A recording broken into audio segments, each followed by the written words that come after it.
একসময় গামছা, শাড়ি, লুঙ্গি এগুলো দেখলেই মনে হতো এগুলো তাঁত শিল্পীদের কর্ম। কিন্তু সময়ের পরিবর্তনে আধুনিক মেশিনের ছোঁয়ায় এই শিল্প হারিয়ে যেতে বসেছে। তবু এখনও এই শিল্পকে আঁকড়ে ধরে যশোরের কিছু পরিবার তৈরি করছেন গামছা। এই তাঁত শিল্পীরা কিভাবে তাদের হাতের সুনিপুণ দক্ষতায় মেশিনের সাহায্যে গামছা বুনে তৈরি করছেন সেই ভিডিও ফুটেজটি আজকে ধারণ করে আপনাদেরকে দেখাচ্ছি। কিভাবে খুব সহজেই নিমিষেই এত সুন্দর ফিনিশিং দিয়ে গামছা তৈরি করা হচ্ছে, এই ভিডিওটি দেখলে আপনারা বুঝতে পারবেন।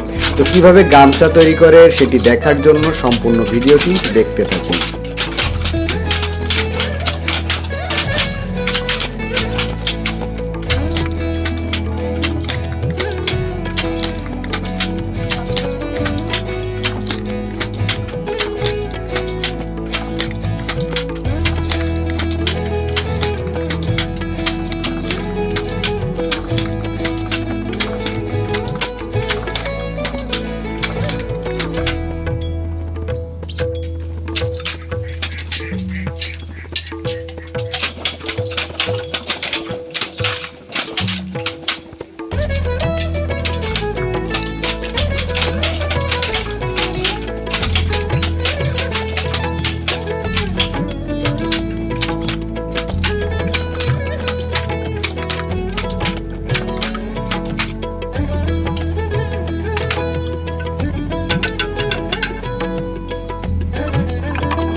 এখন এক একটি করে সুতা পরিবর্তন করা হচ্ছে এবং সেই কালার সুতার পরিবর্তনের কারণে এক একটি করে কালার আসছে। এক একটি সুতা দেওয়া হচ্ছে, একটি দুইটি করে টান দিলে সেটি সেই কালার ধারণ করছে। সেই কালারের সাহায্যে কিন্তু এত চমৎকার সৌন্দর্যটা ফুটে উঠছে।